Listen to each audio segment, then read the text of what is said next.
Hello friends, background में आपको किया कैरेंस दिख रही होगी डीजल। आज इस गाड़ी का पूरा माइलेज नापेंगे, पूरा दिन गाड़ी को चलाएंगे।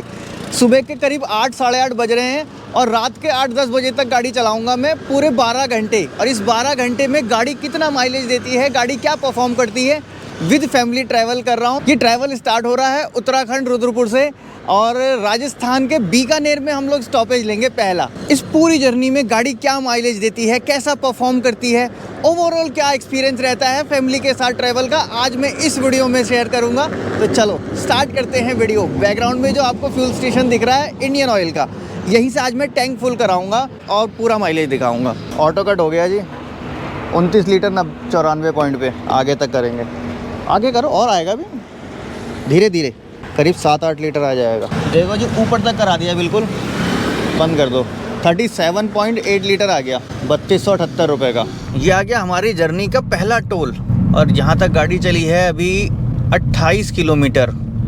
28 किलोमीटर में 28 का ही माइलेज दिया है इसने। 28.7 MID पे माइलेज है। और हमने पास लिया हुआ है इसका नेशनल हाईवे वाला, जिसकी वजह से ये टोल हमको बहुत सस्ते पड़ते हैं। अभी ये मेरा सेकंड स्टॉपेज है। पहला स्टॉपेज बीच में लिया था कॉफ़ी पीने के लिए, कैमरा ऑन नहीं किया। मैं एक्चुअली में पूरा एक्सपीरियंस आपको दे रहा हूँ ताकि पता लगे कि कितने स्टॉपेज लिए, कैसे चले। एसी भी चल रहा है गाड़ी में, देखो एसी ऑन है, लेकिन टेम्परेचर बाहर का इतना ज़्यादा नहीं है। बाहर का टेम्परेचर 23 है। अभी गाड़ी का माइलेज 27 आ चुका है 135 किलोमीटर चलने के बाद। गाड़ी का परफॉर्मेंस अभी थोड़ा सा चेंज होने लगा है, आगे चल के मैं आपको बताऊंगा जब हाईवे पे चलेंगे। अब जाके ईस्टर्न पेरिफेरल एक्सप्रेस वे पे हम चढ़े हैं और यहाँ तक जो अभी हमने गाड़ी चलाई ना 198 किलोमीटर चलाई है। माइलेज थोड़ा सा ड्रॉप हो गया क्योंकि रास्ते में ट्रैफिक जाम।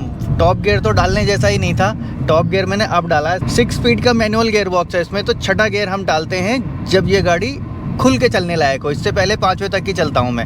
80, 85, 90 भी चले जाऊँ तो 5वें में ही जाऊँगा। फिर जब इससे ऊपर जाना होता है तब डालता हूँ। अब देखो गाड़ी चलाने का ना परफॉर्मेंस मैं आपको थोड़ा सा बताऊँ। मैंने अभी रिसेंट सर्विस कराई है तो ऐसा लगेगा कि यार सर्विस के बाद गाड़ी खुल के चलती है। हाँ थोड़ा सा खुल के चल रही है, लेकिन बहुत ज़्यादा भी इतना कुछ ज़मीन आसमान का अंतर नहीं आ गया है। मैंने एक इसके अंदर एडिटिव डाला था सेराटेक, वो सेराटेक डालने के बाद थोड़ी गाड़ी चल जाती है तब रियल पता चलता है। तो अभी 200-300 किलोमीटर आगे चल जाते हैं, फिर देखते हैं क्या परफॉर्मेंस है। लेकिन अभी भी गाड़ी एक्सीलेटर पे पैर रखने नहीं देती, मुझे बार बार हटाना पड़ता है। 1700 RPM पे जब गाड़ी जाती है तो करीब 85-90 की स्पीड पकड़ लेती है। इससे पहले का जो मैंने ट्रैवल किया वही 80-90 पे किया है। अभी भी 80-90 चल रहा हूँ। अब जब खाली रोड मिलेगी तो 100-120 भी जाऊँगा। खाना खाने के लिए रुके थे, खाना खा लिया, गाड़ी में ही खाना खाया, लेकिन गाड़ी बंद थी। स्टार्ट करने की ज़रूरत नहीं पड़ी क्योंकि बाहर का टेम्परेचर 26 है।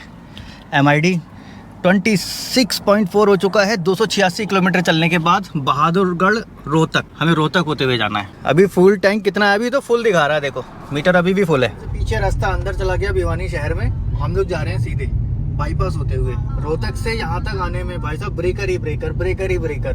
बस 30 की स्पीड मेंटेन कर सकते थे। है वो हाईवे, लेकिन आप उसको लोकल ही समझो, ऐसा रोड है वो।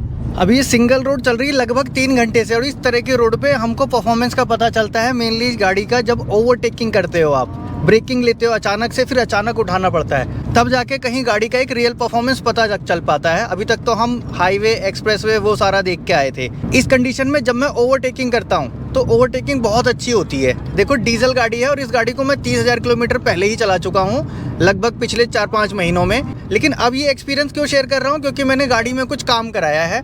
गाड़ी में कार क्लीनिंग कराई है, बिल्कुल न्यू की तरह परफॉर्मेंस देने के लिए।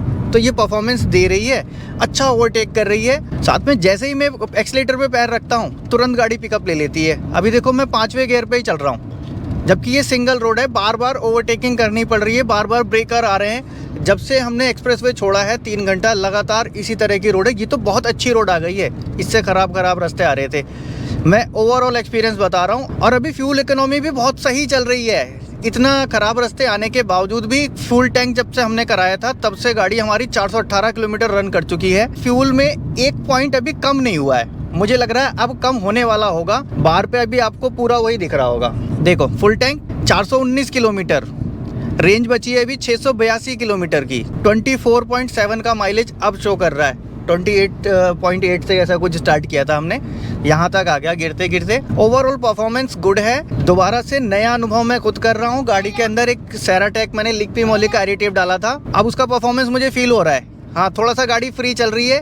इंजन नॉइस कम है, जो कि इंजन नॉइस 30,000 किलोमीटर चलाने के बाद थोड़ी सी बढ़ गई थी। उत्तराखंड से चले थे हमने क्रॉस किया यूपी के बाद दिल्ली, हरियाणा, अब 10 किलोमीटर पे राजस्थान का बॉर्डर आ जाएगा, राजस्थान एंटर कर जाएंगे हम। गाड़ी में लोड कितना है वो भी बता दूं। देखो, फुल लोड नहीं है, हाफ लोड मान के चल सकते हो। मेरे 2 बच्चे हैं, मैंने लगेज लिया है पूरा, आप समझ लो 10 दिन के हिसाब से। एक बड़ा बैग है, एक छोटा बैग है, उसके साथ डफल बैग है और बाकी सब सामान इधर उधर पड़े हैं। तो बहुत ज़्यादा लोड तो नहीं है, अंडर लोड ही कहोगे आप इसको, अंडर लोड चल रही है। गाड़ी 7 सीटर है, तो आप ये समझ लो कि 4 सीटर के आसपास चल रही होगी। चारों व्हील में डिस्क ब्रेक आते हैं, ब्रेकिंग बहुत अच्छी है। अभी मैंने ब्रेक क्लीन भी कराए थे।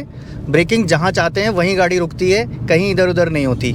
और इस तरह के रास्तों में ब्रेकिंग बढ़िया होनी चाहिए। इन रास्तों पे कई बार गाय क्रॉस कर जाती है, कई बार लोग बिना देखे क्रॉस कर जाते हैं, दूर से आपको दिखता नहीं है, अचानक आ जाते हैं। तो ब्रेकिंग के मामले में भी गाड़ी परफेक्ट है। बस थोड़ा सा आपको ये फील होता है कि आगे से मुझे गाड़ी हल्की सी नीची फील होती है, थोड़ी सी और ऊंची होती है आगे से तो और अच्छा होता। लेकिन नीचे होने की वजह से एक फ़ायदा और है, हाईवे पे जब चल रहे थे फुल स्टेबल गाड़ी चल रही थी, 100-110 तक भी मैं चले जा रहा था तो स्टेबल रह रही थी गाड़ी, पता नहीं चलती थी। ऐसे ही बीच में बाज़ार, मार्केट, ये सारी चीज़ें क्रॉस करते हुए आ रहे हैं।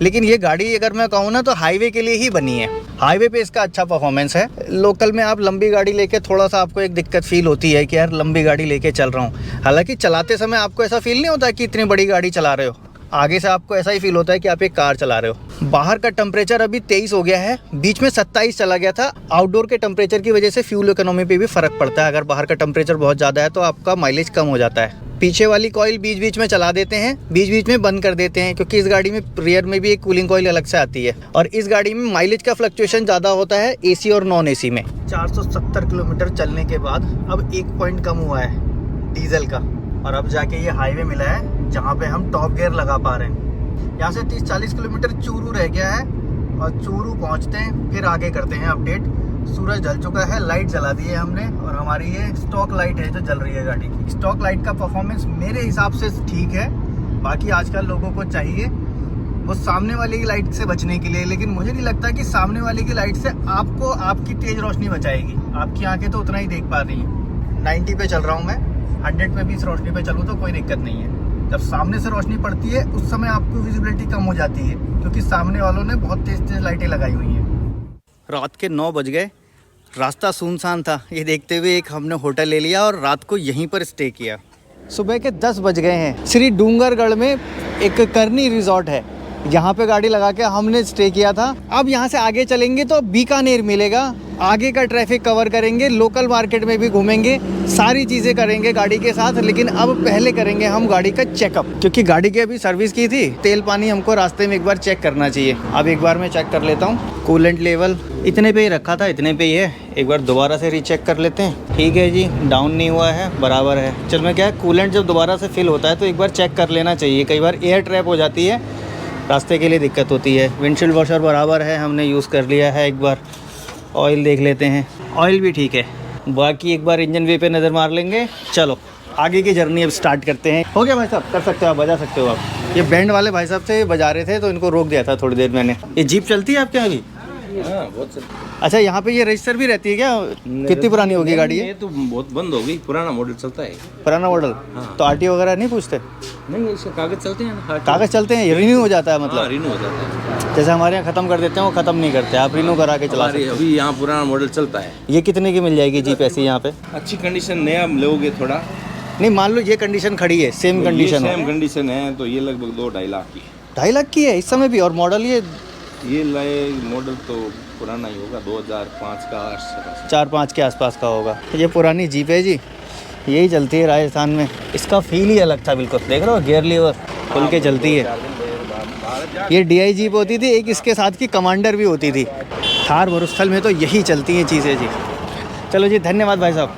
फर्स्ट स्टार्ट किया है गाड़ी का, और देखो सिंस रिफ्यूलिंग हमारा 633 किलोमीटर, जो कि 10 घंटे 32 मिनट में हमने ये पार किया था। 10 घंटे 32 मिनट का मतलब इंजन स्टार्ट रहा था। निकल गए। अभी गाड़ी जब तक फुल टेम्परेचर पे नहीं आती ना तो थोड़ा सा आराम से गाड़ी को चलाना चाहिए। ऑप्टिमल टेम्परेचर अपना ये आ जाए बीच तक, फिर आगे बढ़ाएंगे। MID पे माइलेज देखो अभी 24.6 है, जब हमने रात को खड़ी की थी तब भी इतना ही था। सिंस ड्राइविंग अभी 1.4 किलोमीटर चल गए, स्टार्टिंग का माइलेज 15.4 है। ये स्टार्टिंग का माइलेज और एंडिंग का बदलता है, क्योंकि अब ये आप पहले स्टार्ट में गाड़ी डीजल ज़्यादा लेती है। बाकी ये 31,200 किलोमीटर चल गई है गाड़ी। मैंने 11-12 हज़ार किलोमीटर पहले एक बार मीटर ट्रिप किया था, इसका रीसेट 0 किया था, वो अभी तक ही चल रहा है। 11,572 किलोमीटर पे किया था मैंने। इसमें ओवरऑल माइलेज 20.6 का है। इसमें हमने हिल भी किया है, पहाड़ पे भी चढ़े हैं, प्लेन में भी चले हैं, लोकल ट्रैफिक सब कुछ है। मेरे ख्याल से ओवरऑल इतना माइलेज आ रहा है तो ये बहुत है डीजल गाड़ी के लिए। अब आगे बीकानेर पहुंचते हैं, फिर आपको आगे की चीज़ें भी बताते हैं। गाड़ी की बहुत सारी चीज़ें हैं जो अभी आपके लिए जानना बाकी है और जानना ज़रूरी भी है। तेज स्पीड में चलने में भी गाड़ी स्टेबल फील होती है। मैं अभी 99-100 की स्पीड में चल रहा हूँ, लेकिन गाड़ी में ऐसा फील नहीं हो रहा है कि 100 की स्पीड हो। मतलब कॉन्फिडेंस ज़्यादा आता है आपको, थोड़ा सा भारीपन का फील आता है। गाड़ी चलाते समय, आगे बैठते समय तो आपको ऐसा ही लग रहा है कि छोटी कार ही चला रहा हूँ, लंबी पीछे से गाड़ी है, लेकिन आपको फील नहीं होता है। सेम वैसा ही एक्सपीरियंस है जैसे पुराने समय में टोयोटा कॉइलिस फील कराती थी। सुबह सुबह निकले थे तो AC ऑफ किया था, बस अब AC हमने ऑन कर दिया क्योंकि टेम्परेचर 27 पहुँच गया है। गाड़ी 688 किलोमीटर चल गई है, माइलेज अभी भी 20.5 का दे रही है। बीकानेर टच हो गया है, हम लोग बीकानेर पहुंच चुके हैं। बीकानेर शहर के अंदर घूम रहे हैं हम मेन। अभी खाना खा के निकले हैं, बाकी भुजिया वुजिया सब लिए हमने। गाड़ी का लोकल में परफॉर्मेंस कैसा है, अगर आप लोकल सिटी में चलाते हो तो वो बताने जा रहा हूँ। पहले गाड़ी इधर साइड में लगाई जाए, हम अपना मैप लगाएं। फोर्ट के सामने मैंने गाड़ी लगा दी। यहाँ तसल्ली से खड़े होकर आपको बता सकता हूँ मैं सिटी ड्राइव के लिए। सिटी ड्राइव में चलते चलते बताना मुश्किल है। देखो, सिटी ड्राइव में मेन रोल होता है आपके क्लच पैडल का। क्लच पैडल कितना स्मूथ है, कितना हार्ड है, उस पर डिपेंड करता है। देखो, ये जो क्लच पैडल है ना, लाइट है और बहुत ज़्यादा इसका ट्रैवल भी नहीं है, बहुत लाइट क्लच है। साथ में ये डेड पैडल भी है, तो ये पैर रखने में आसानी होती है। सिटी ड्राइव में ऐसी कोई ज़्यादा दिक्कत नहीं आती। इसके अलावा देखो जी, बार बार गियर शिफ्ट करना पड़ता है, तो गियर शिफ्टिंग भी बहुत ईजी गियर शिफ्टिंग है इसकी गियर शिफ्टिंग करने में एक अलग सा मज़ा आता है, एक पुराना फील आता है।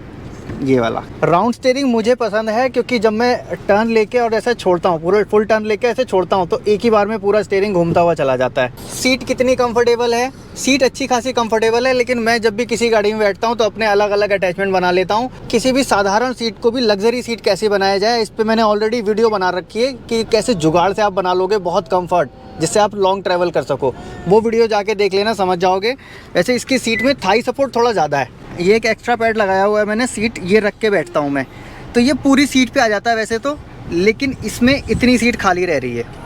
यहाँ पे मैं एक पिलो लगाता हूँ एक्स्ट्रा मेमोरी फोम का, वो मैंने अभी पीछे रख दिया है। एक्चुअल में ये गाड़ी पूरी 7 सीटर है, लेकिन हमने इसको कंसीडर किया क्योंकि इसमें फ्लेक्सिबिलिटी ज़्यादा थी, तरह तरह से इसको कन्वर्ट कर सकते थे और लॉन्ग टूर पे सबसे ज़्यादा हमको आराम मिलता। कई बार हम गाड़ी में सो भी जाते हैं, कैंपिंग जैसा इसको ले लेते हैं यूज़ में, तो वो भी कर देती है। चलो अब यहाँ से आगे चलते हैं जैसलमेर की तरफ। अभी हम लोग रुके थे बीकानेर जूनागढ़ फोर्ट पे। खड़ी गाड़ी में AC चल रहा है, माइलेज 24.3 हो चुका है। टोटल रनिंग हमने 708 किलोमीटर की कर ली है। अभी फ्यूल टैंक में आधे से ऊपर फ्यूल है। 436 किलोमीटर की रेंज अभी भी बाकी है। आइडल पे AC चल रहा है, लोएस्ट टेम्परेचर पे 600 RPM पे इसका रहता है, कभी 700 पे भी रहता है, कई बार स्टार्ट करो तो 800 पे भी रहता है। इतनी सारी इन्फॉर्मेशन मैंने इस गाड़ी के बारे में दे दी। अब आगे चल रहे हैं, जैसलमेर पहुँचेंगे यहाँ से लगभग 5 घंटे की ड्राइव करके। टोटल किलोमीटर 332 किलोमीटर और है। सनसेट हो गया है, सूरज भी डूब गया और हम जैसलमेर अब पहुंचने वाले हैं। 30-40 किलोमीटर जैसलमेर और रह गया होगा। गाड़ी की रीडिंग 1000 किलोमीटर हो गई है पूरी, जब से हमने फ्यूल भरवाया था।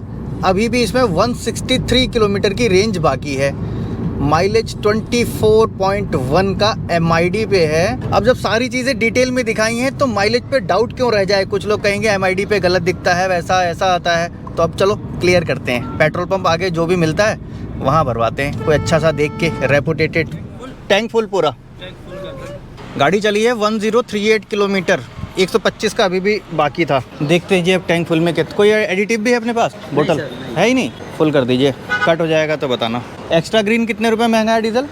सर एक्स्ट्रा ग्रीन डीजल अभी है ही नहीं, बंद है ही नहीं, आगे से आना बंद। वैसे आता है तो कितने रुपए महंगा होता है? वो है 95, 4 रुपये कुछ पैसे महंगा है एक्स्ट्रा ग्रीन। 38 लीटर पे कट हुआ है, वो थोड़ा सा और ऊपर कर दो आप, लगभग धीरे धीरे डालेंगे। हाँ। अभी पूरा माइलेज कैलकुलेट हो जाएगा, MID पे क्या दिखता है और इसमें कितना आता है रियल में। आ गया 47 लीटर 25 पॉइंट। ऊपर तक आ गया। बस बस बस बस बस, इससे ज़्यादा नहीं भाई साहब, बिल्कुल भी एक बूंद भी नहीं गिरने दिया। बहुत बढ़िया। 4727 4,336 रुपये का एक वो बना दीजिए। आगे बढ़ा लेता हूँ गाड़ी। 1038 किलोमीटर मैं नोट कर लेता हूँ पहले। देखो मैंने कोशिश की ओवरऑल सारी चीज़ें आपको बताऊँ, फिर भी अगर कुछ बचता होगा ना तो आप कमेंट में ज़रूर पूछ लेना, मैं आपको वो भी बताऊँगा। पहले आप फाइनल कर लेते हैं। 47.27 माइलेज आ गया जी 21.95 और वहाँ पे हमें दिख रहा था 24.1। इसको अगर हम 22 मान लें तो लगभग 2 किलोमीटर के आसपास का एक डिफरेंस दिखता है। ओवरऑल जो कुछ था सब दिखा दिया। वीडियो अगर अच्छी लगी तो लाइक ज़रूर करके जाना। मिलूंगा नेक्स्ट वीडियो में ऐसे किसी इंटरेस्टिंग टॉपिक के साथ। Thanks for watching.